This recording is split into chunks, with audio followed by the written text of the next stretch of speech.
Loveless by Alice Oseman.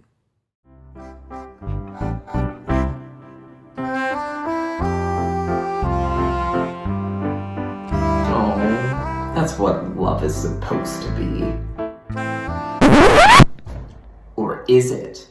Best known for her graphic novel series Heartstopper, which was turned into a TV show, Alice Oseman's latest novel is a reminder that not every love story has to be a romance. Our protagonist Georgia has never been on a date, never been kissed, never even had a crush on anyone. Well, starting college in a new town seems like the perfect opportunity to crack the romance puzzle. But Georgia's attempts to do so are not just failures, they're disasters. But eventually she meets a group of people who introduce her to a version of queerness that she never knew existed before, where words like asexual and aromantic offer a glimmer into who she might be. This smart and funny novel is a reminder that love comes in many forms. Think of it as a platonic love letter to anyone who ever thought there was something wrong with them just because they didn't check a traditional box. Oh, now that's what love can be. The Weight of Blood by Tiffany D. Jackson. Imagine being terrified of rain, and of your classmates, and of your father, and of being outed as being black. Maddie Washington, a biracial teen from Springfield, Georgia, that has been passing as white her whole life, is afraid of all of these things until she becomes the thing to be afraid of. In this modern retelling of Stephen King's Carrie, a surprise rainy day causes Maddie's hair and her life to spiral out of control. Her classmates go viral in a recorded video of them throwing pencils into her hair, forcing the rest of the world to pay attention to this small town that has been hosting segregated proms for decades. But their racism isn't the only thing coming to the surface. Maddie's powers are too, and just in time for prom. So make sure you pick up this modern day take on a classic horror story. Home Field Advantage by Dahlia Adler. I got it! Ugh. Ha! Got it! Home Field Advantage by Dahlia Adler is a teenage rom-com with a twist. You got yourself a classic high school love story between the infamous quarterback and the bubbly cheerleader. Throw in a little sapphic love and voila! You have a delightful and lighthearted read. With some challenges that puts Amber and Jack's relationship to the test time and time again. The swoon-worthy romantic comedy will have you laughing and rooting for both Jack and Amber. If you are looking for a fun LGBTQ read, you won't want to miss this one. And if you enjoy this one, you might also want to check out Last Night at the Telegraph Club and Honey and Issue's Guide to Fake Dating. Bye. Victory Stand by Tommy Smith. It's been a stellar year for graphic novel memoirs, and the standout of the group is Victory Stand by Tommy Smith. This story takes him all the way from his very humble childhood in Texas, living in one room with 11 siblings and his parents who were sharecroppers, to winning a gold medal in the 200 meter race in the 1968 Olympics in Mexico City, where he and his teammate John Carlos raised their fists to protest racial inequality. This story shows not only the evolution of an extraordinary athlete, but also an important civil rights activist who faced a lot of consequences for speaking out about racism. And the story is all too relevant today still, because we just saw protests at the World Cup against the Iranian government, as well as athletes not being able to wear armbands in support of the LGBTQ community. So if you like graphic nonfiction, be sure to check this one out. Man o' War by Corey McCarthy. River McIntyre just wants to enjoy the yearly field trip to Sea Planet, a local small-town theme park slowly going out of business. River does not want to deal with ex-boyfriend issues or really talk to anyone else. But when a chance encounter with the first happy, healthy queer person they've ever met lands River literally in the Shark Tank, they must admit the truth. They don't know who they are, only what they've been told to be. In most books, coming out is the ending, and it only happens once. But as we follow River's journey, we see that sometimes coming out happens in layers of realization and over a long period of time.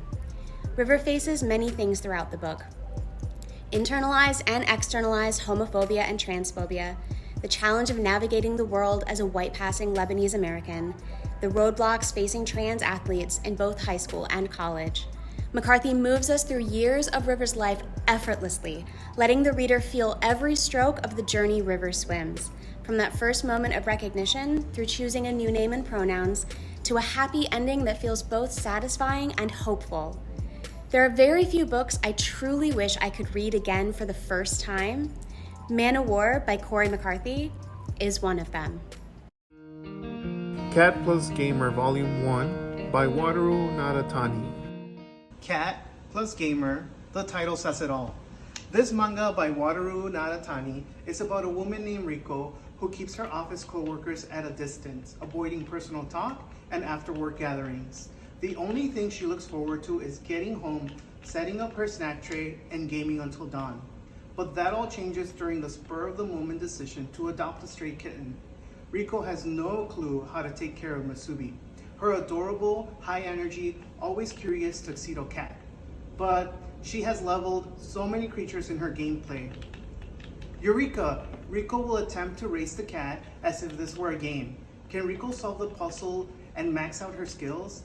Or will she stumble between levels trying to decipher the complexities of feline behavior? This manga will not disappoint.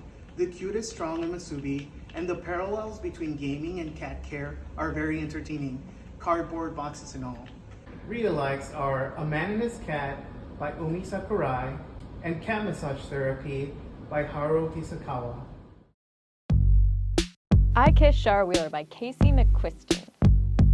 If you're in for some snark, some lulls, and one heck of a kissing mystery, trademark pending, this is your book.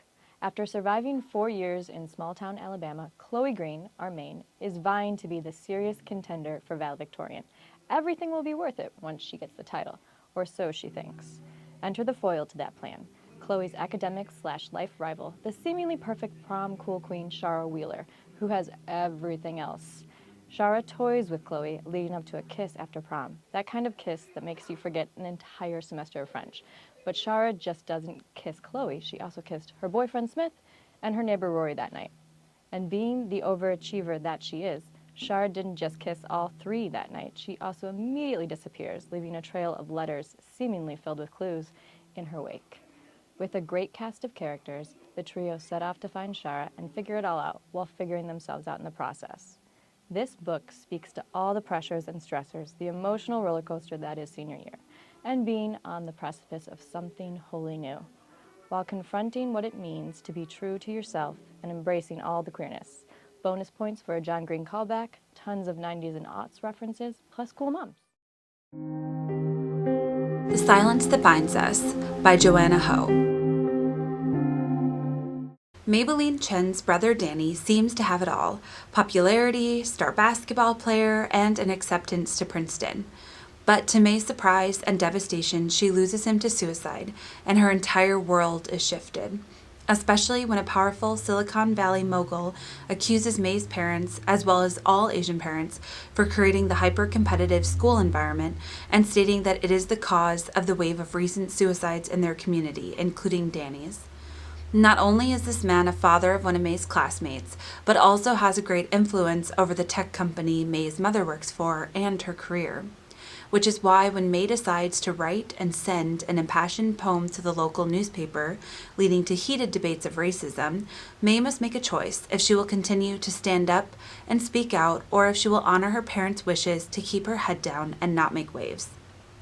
Will she rally with her classmates and her best friend, daughter of Haitian immigrant parents, when she never previously gave much thought to race issues? May must confront her own complacency about racism as she discovers she has a lot to learn about being a supportive friend and speaking out against injustices. Such a heartbreaking and beautiful story of family relationships, friendships, mentorships, and even a little romance. Some read-alikes are This Place Is Still Beautiful by Shishi Tien and This Time Will Be Different by Misa Seguera. All My Rage by Saba Tahir. If you feel like you can handle a brutal coming-of-age story that ends on a hopeful note, I've got a doozy for you. All My Rage by Sabaa Tahir takes place in a small desert town of Juniper, California, where Sal is trying to keep his family's motel open while his mom is on dialysis and his dad is sinking into alcoholism.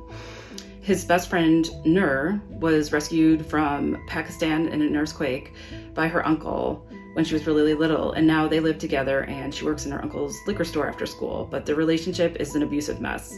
This is a story where the adults are pretty useless and the teens have to act like the adults. You start to wonder how many horrible things can happen to these poor characters, but trust me and stick with it till the end. All My Rage just won the National Book Award for Young People's Literature, and it's an instant classic that won't disappoint. Queer Ducks and Other Animals by Elliot Schreffer. You know, some people are like, queerness isn't natural. Where's the proof? Right here. Queer Ducks and Other Animals by Elliot Schreffer dispels the myth that queerness is unnatural in the animal kingdom. For example, Until reading this book, I had no idea that clownfish can literally change their sex. yeah, I don't remember seeing that in Finding Nemo. Here's another example. The big macho bulls used for breeding? Farmers often get them in the mood by showing him other male steers. The fact that we're not being taught these things is some grade A, certified bull. Queer Ducks is not your garden variety textbook. It's easy to understand without a science background. It's funny, it's very irreverent, and honestly, it's empowering. Next time someone tries to tell you that queerness isn't natural, you'll have the facts to prove them otherwise.